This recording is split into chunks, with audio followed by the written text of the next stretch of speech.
기도하겠습니다. 거룩하시고 자비로우신 하나님, 우리 아버지, 오늘도 부족한 종을 담 위에 세우셨사오니 성령님 말하 계신 따라 말하게 하셔서 듣는 이들 하여금 은혜의 절정의 시간 되게 도와주시옵소서. 아버지, 하늘의 신령한 축복이 이곳에 임하여 듣는 이들 하여금 아버지여 하늘의 역사가 일어나게 도와주시옵소서. 감사와 영광 올려드리며 예수님 이름으로 감사드리며 기도합나이다. 아멘. 오늘 본문 다시 한번 암송하겠습니다. 자, 항상 기뻐하라, 쉬지 말고 기도하라, 범사에 감사하라. 이것이 그리스도 예수 안에서 너희를 행하신 하나님 뜻이니라. 아멘. 이 시간도 하늘의 신령한 축복이 우리 모두에게 충만한 시간 되시기를 주님의 이름으로 축원합니다. 어느 몇 년 전 어느 일간지에 실린 기사입니다. 방 2개짜리 가건물 옥탑방에 새들어 살고 있는 어느 부인의 이야기입니다. 기자가 물어봤어요. 부인이 가장 행복한 시간은 언제입니까? 하늘에 떠있는 별을 바라보면서 가족들의 빨래를 놓을 때지요. 이웃들이 모두 잠든 야밤에 남편의 내복, 셔츠, 속옷, 아이들의 옷을 빨아서 2개의 빨랫줄에 가득하게 넣으면서 하늘에 촘촘히 떠있는 박혀있는 별을 보고 있노라면 정말 나는 행복한 여자구나 하는 생각이 든답니다. 왜 하필이면 밤중에 빨래를 하시나요? 했더니 낮에는 일을 해야 하기도 하지만 낮에는 주로 주인집에서 빨랫줄을 쓰기 때문에 제 차례가 돌아오질 않아요. 제 차례는 돌아오는 시간은 항상 한밤중입니다. 오늘도 무사히 저를 지켜주시고 살게 하신 하나님을 생각하면서 한밤중에 드리는 그 행복한 빨래를 널면서 주님이 창조물 중에 하나인 별을 바라보는 그 행복, 그것이 저를 지탱해주는 소망이자 에너지입니다 라고 말을 합니다. 이 부인은 어떤 의미에서 보면 불만이 있는 대로 쓰다 놓아도 원이 풀리지 않을 정도의 생활을 하고 있으면서 내 팔자가 왜 이렇게 모질어서 빨랫줄 하나도 나냐 못 쓰고 빨랫줄 하나도 마음대로 못 쓰냐고 한탄할 만도 한데, 그러나 이 부인은 밤에 빨래하는 것이 힘들지만 하늘의 별을 바라볼 수 있는 기쁨을 찾습니다. 고달픈 생활이지만 그 속에서 기쁨을 찾아보려고 노력하고 있습니다. 하찮은 일 가운데서도 큰 기쁨을 발견하는 것이, 이것이 우리의 신앙인들의 본받아야 할 삶의 지혜가 아닌가 싶습니다. 혹시 사소한 힘든 일 가지고도 짜증을 내시나요?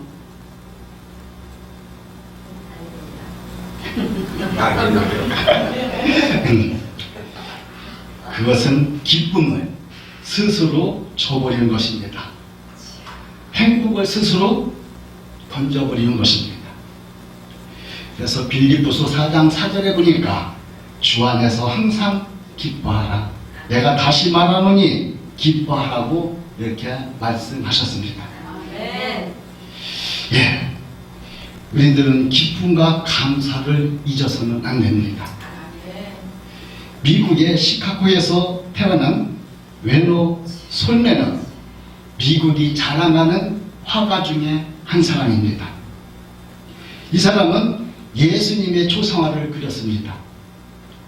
예수님의 모습이 담긴 그 그림책은 1940년도에 500만 부 이상이 인쇄되었고 오늘까지 전 세계에서 가장 많이 알려진 예수 그리스도의 모습을 보여주고 있습니다. 이 그림을 그린 솔메는 가장 인기 있는 화가가 되었습니다. 그런데 이 그림을 그리게 된 동기가 있습니다. 1917년대에 결혼을 하고 얼마 안 된 젊은 나이에 중병에 걸렸습니다. 의사가 당신은 임파선 결핵암입니다 라고 진단을 하고 당신은 길어야 석 달 살 겁니다 라고 사망 선고를 했습니다. 이 말을 들은 설매는 마음이 절망적이 되었습니다. 유명 가수였던 그의 아내는 그때 임신중이었으므로 설매는 아내에게 더욱더 미안한 마음을 갖게 되었고 곧 태어날 아이를 생각하면서 잠을 이룰 수가 없을 만큼 괴로웠습니다. 그가 몹시 괴로워하며 매일매일 절망에 빠져 신음하고 있을 때 그의 아내가 그를 위로하며 말했습니다. 여보, 3개월밖에 못 산다고 생각하지 말고 하나님께서 3개월이란 세월을 허락해 주셨다고 생각하며 감사하며 살아갑시다. 그리고 아무도 원망하지 맙시다. 3개월이 얼마입니까? 천금 같은 그 시간을 가장 아름답게 만들어 봅시다. 3개월이나 되는 시간을 살게 하신 허락하신 하나님께 감사합시다. 이 설매는 아내의 말을 곰곰이 생각을 한 끝에 더 이상 원망과 불평을 말을 하지 않고 아내의 말대로 남은 3개월 동안을 오직 감사하며 살겠다고 다짐을 했습니다. 그때부터 그는 아주 작은 일부터 감사를 시작하면서 모든 것에 감사했습니다. 그러면서 자신의 생애의 마지막 작품이라고 생각하고 예수님의 초상화를 감사하면서 그렸는데 감사하는 그에게 놀라운 기적이 일어났습니다. 3개월 시한부 인생이 3개월이 지났는데도 몸이 약해지는 것이 아니라 오히려 몸이 더 건강해져서 병원에 가서 진단을 해봤더니 임파선암이 깨끗하게 사라진 것입니다. 아멘. 그의 주치의사 존 헨리는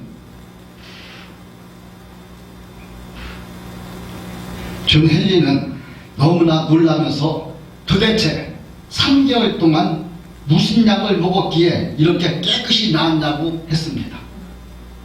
이 설매는 다른 약을 먹은 것이 없고 굳이 약이라면 내 아내가 처방해준 감사의 약을 먹었습니다. 그랬더니 주치의사가 손뼉을 치면서 바로 그것이 명약입니다 라고 말했습니다. 예, 감사는 최고의 항암제요, 감사는 최고의 해독제요, 감사는 최고의 치료제입니다. 할렐루야. 예, 그렇습니다. 하나님께서는 감사하며 기쁨으로 살아가는 자에게 놀라운 기적의 은혜를 체험하게 하십니다. 우리는 항상 모든 일에 감사하며 기쁨으로 사는 저와 여러분이 되시기를 예수님 이름으로 축복합니다. 예, 아무리 힘든 일이라도 믿음의 눈으로 보면 그 속에서 감사와 기쁨을 발견할 수가 있는 것입니다. 어떤 사람은 자기가 가는 평탄한 길에 조그만 구덩이만 있어도 벌써 하나님을 원망하고 사람을 원망하는 사람도 있습니다. 또 어떤 사람은 자기가 가는 길에 험하고 캄캄한 길에 조그만 빛만 비춰줘도 하나님이 주시는 자비로우신 빛이라 하여 감사의 기도를 드리는 사람도 있습니다.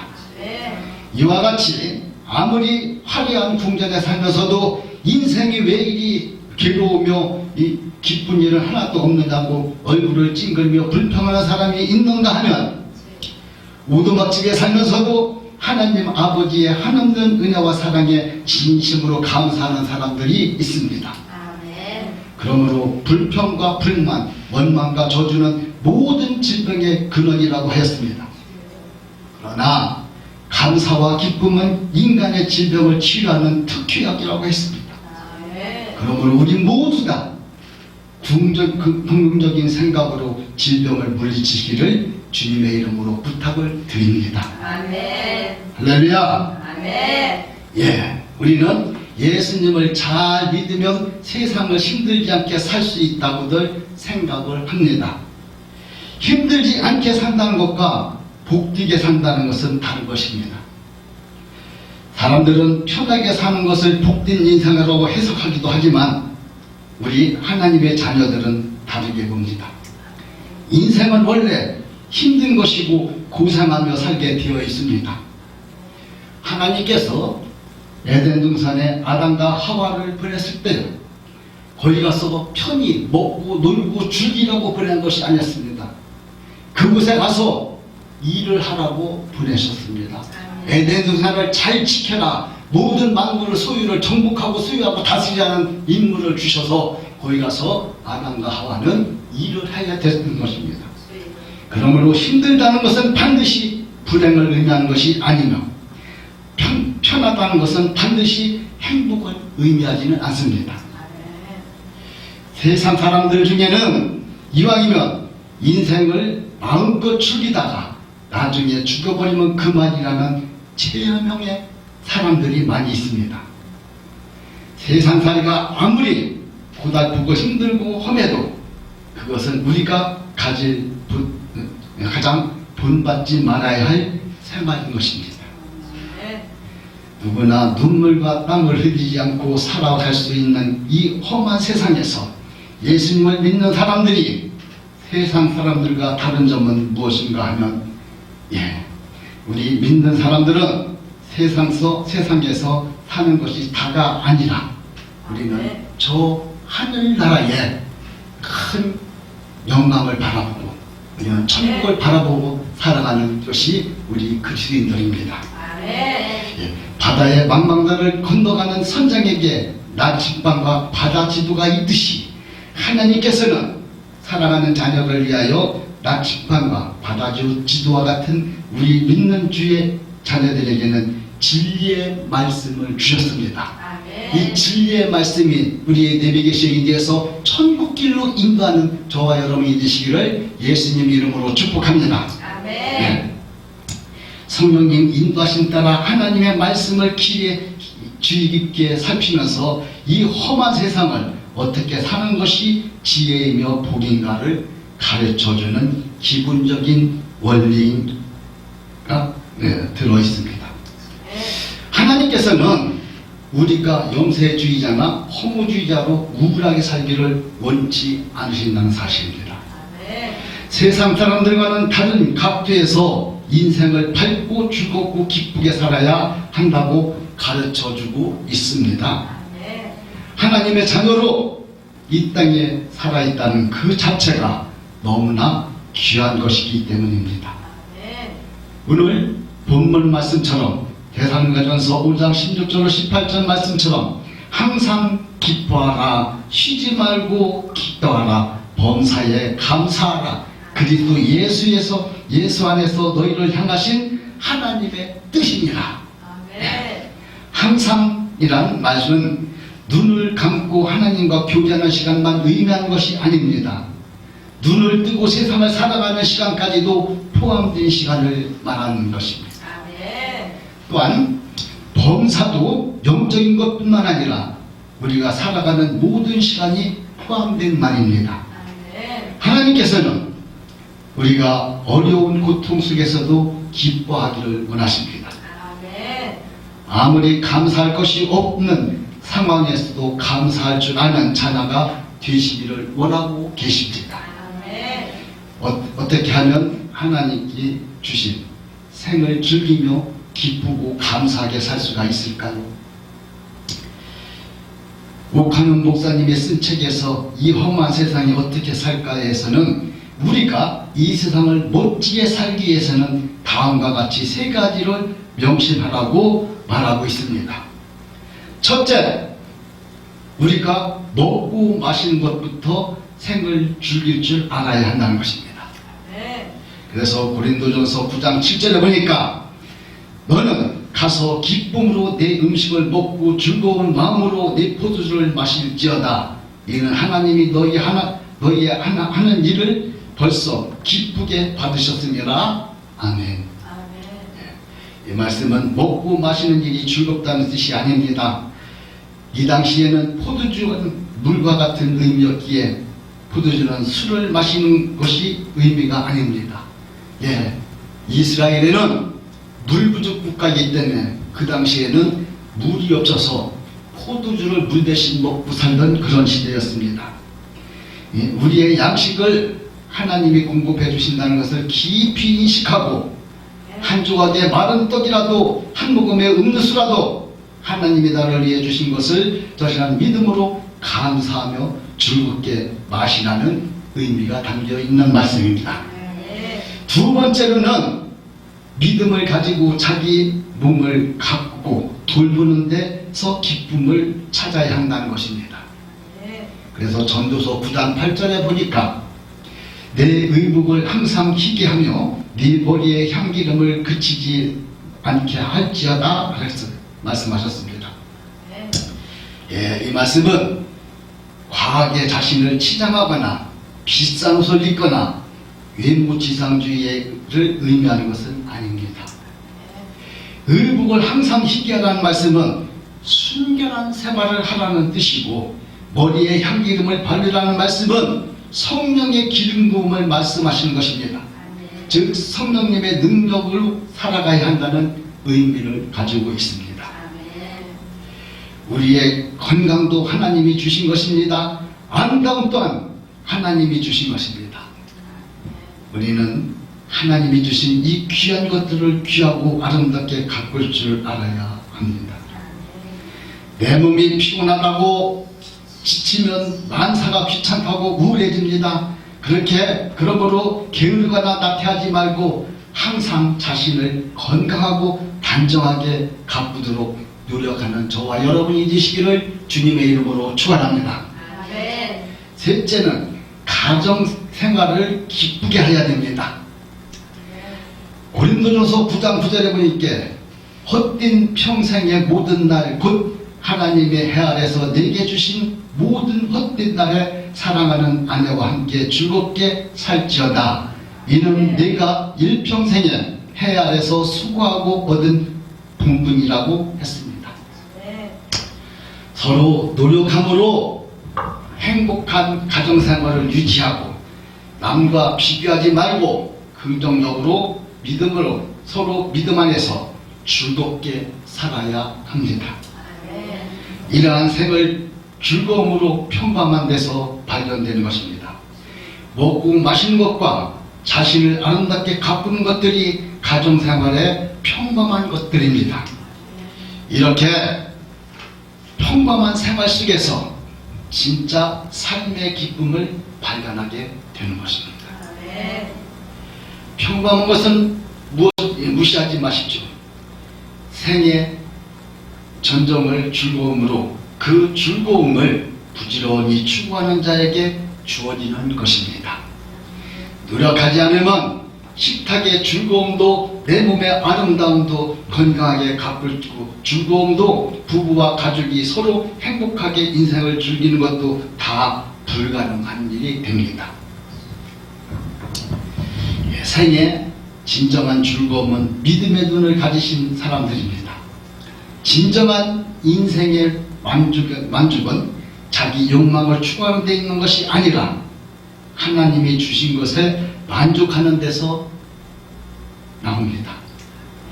그래서 전도서 3장 13절에 보니까 사람마다 먹고 마시는 것과 수고함으로 낙을 누리는 것이 하나님의 선물인 줄을 또한 알았도다 라고 했습니다. 우리가 살아가면서 얻은 기쁨은 하나님이 주신 것입니다. 그러므로 우리는 내 손에 있는 것이 내 것이 아니라 하나님이 주신 것이라고 확신을 가지고 감사하며 살아가야 됩니다. 우리 모두 고난 중에도 하늘의 별을 바라보면서 하나님이 주신 모든 것을 기쁨으로 받고 그 기쁨을 마음껏 누리는 행복한 하나님의 귀한 자녀다가 되시기를 예수님 이름으로 축복합니다. 아멘. 어느 여자 집사님의 간증이 있습니다. IMF 여파로 10여 년 동안 근무하던 회사에서 명퇴를 당한 남편은 택시 운전을 시작한 지 6개월 만에 교통사고를 당하여 하반신 마비가 되었습니다. 아내인 내가 남편 대신 살림을 꾸려가야 했던 저는 아침부터 온종일 한정식 집에서 일을 했습니다. 그렇게 버는 돈은 한 달에 70만 원, 제가 초급을 타서 받았던 그날 남편은 제 월급 봉투를 붙잡고 하염없이 통곡하며 정말 미안하다 하며 하염없이 울기만 했습니다. 남편이 퇴원하여 집에 온 남편은 처음에는 바깥에 나가려고 하지도 않고 사람을 만나는 것이 두려워하면서 심지어는 걸려오는 전화조차 받지 않았습니다. 저와 아이들은 그런 남편을 설득하면서 기도했고 함께 외출하기도 시도하여 이제는 동네 아주머니들과 알고 지낼 만큼 밝아졌습니다. 제가 출근하고 퇴근하고 아이들도 학교에서 가고 하는 동안 남편은 소소한 집안일과 가끔 식사 준비까지 합니다. 며칠 전에는 식당에서 일을 마치고 물에 젖은 손뭉치 같은 몸을 이끌고 집에 오니까 남편은 이미 아이들과 저녁 식사를 먹은 뒤였습니다. 그런데 부엌에 가서 냄비를 열어보니 제 몫에 카레가 남겨져 있었습니다. 순간 눈앞에 뿌옇게 흐려지면서 목이 메어왔습니다. 그리고 깨달았습니다. 행복이란 바로 이런 거구나. 이렇게 작은 냄비 안에서 행복을 찾습니다. 아멘. 냄비 안에도 이런 행복이 있구나. 나에게도 가르쳐주고 봤으면다고 이렇게 생각합니다. 그래서 가끔 저는 남편과 함께 바람을 쐬러 산책을 가곤 합니다. 남편이 휠체어를 천천히 밀며 아파트 입구를 지나노라면 조금은 고단하고 피곤할지라도 서로 사랑할 수 있다면 우리의 삶은 얼마든지 행복하고 아름다워질 수가 있는 것을 온몸으로 느끼게 됩니다.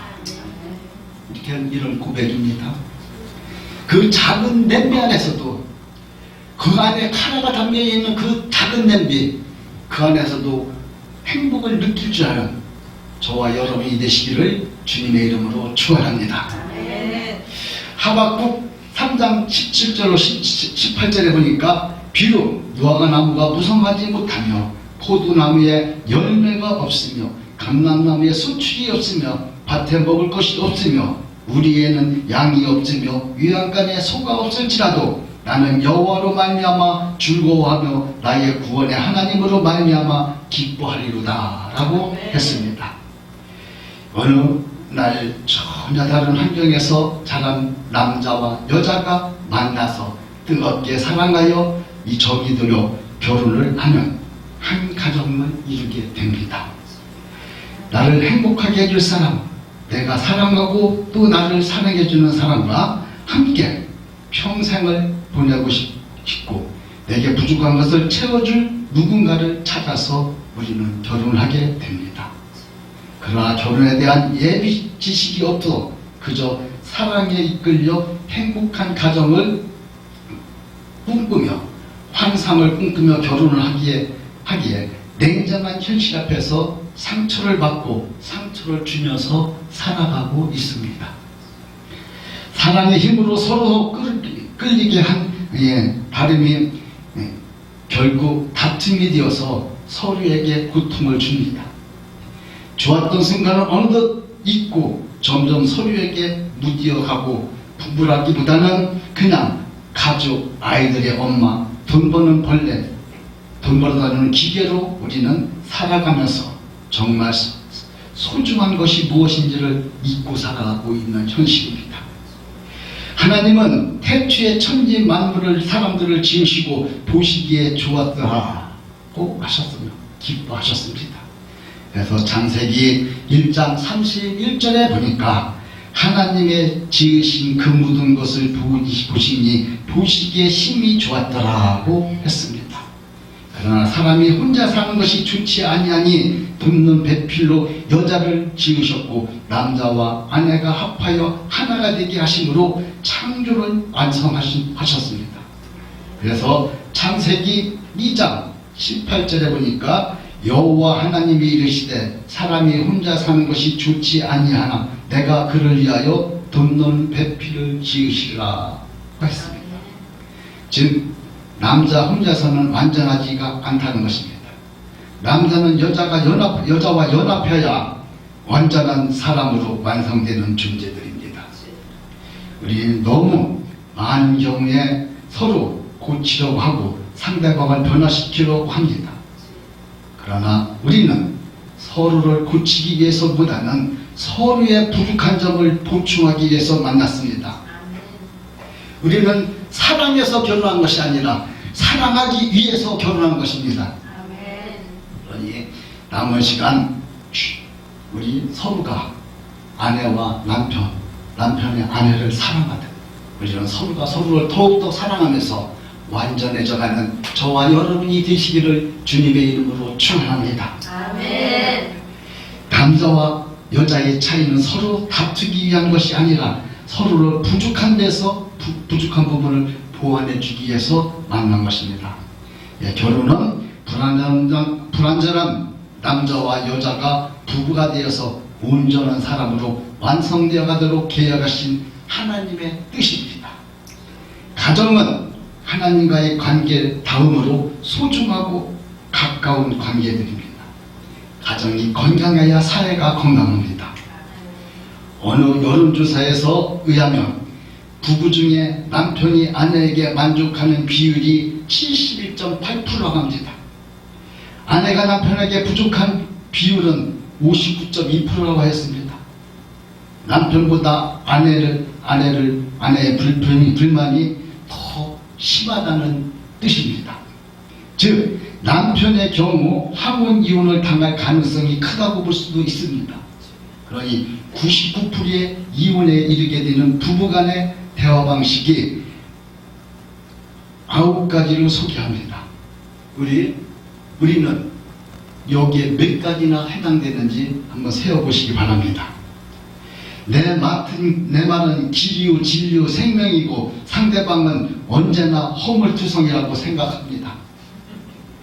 매사에 비판하고 자주 잘못을 지적하고 비난한다. 잘못된 일에 책임은 상대방 탓으로 돌린다. 세 번째, 나는 아무 잘못이 없는데 피해자일 뿐이라는 태도로 강조한다. 네 번째, 상대방을 무시하고 강압하고 강요, 위협하고 통제하는 말투를 사용한다. 다섯 번째, 싸움을 할 때는 언제나 절망적인 분위기가 끝장임을 단정한다. 여섯 번째, 주제에서 벗어난 이야기나 옛날 이야기를 꺼내서 문제를 계속 확대시킨다. 여자들은 기억력이 너무 좋아요. 30년 된 일도 안 잊어버려요. 그 싸울 때는 그게 다 나와요. 일곱 번째, 무반응과 침묵, 피해로, 회피로 상대방의 속을 뒤집는다. 여덟 번째, 상대방의 말을 끝까지 듣지 않거나 듣고 싶은 말만 듣고 스스로 재해석하거나 비약하거나 추측한다. 아홉 번째, 경멸과 조롱, 냉소, 빈정됨 등 상처를 주는 언행을 양념처럼 사용한다. 여러분은 몇 가지가 해당이 됩니까? 여기에 계신 여러분들은 한 가지도 해당되지 않는다고 저는 믿습니다. 오늘날 부부들에게 가장 심각한 문제는 돈, 자녀, 부부간의 문제가 아닙니다. 대화가 부족한 데 있다고 합니다. 대화의 단절에 대한 책임을 남의 탓을 하기 전에 서로 마음을 열고 대화하는 참된 기술을 터득해야만 됩니다. 마음을 움직이는 진실화는 부부간의 사랑의 열쇠인 것입니다. 우리의 행복은 작은 냄비 안에 있음을 깨닫고 나의 가정이 천국의 기쁨을 체험하고 축복의 통로가 되시기를 예수님 이름으로 축복합니다. 아멘. 기도하겠습니다. 우리가 즐겁게 살기를 원하시는 하나님 아버지, 제 안에 있는 불평을 깨끗이 없애주시오. 평범한 것에서 감사하고 그 속에서 기쁨을 찾게 하여 주옵소서. 정말 평범한 일상들을 먹고 마시는 것과 자신들을 건강과 아름답게 가꾸는 것, 또 모든 가족이 가정 안에서 진정한 삶을 즐거움과 기쁨을 누리게 하시고 하나님이 주신 모든 것에 감사하며 만족하며 살아가게 하여 주시옵소서. 예수님 이름으로 기도하옵나이다. 아멘.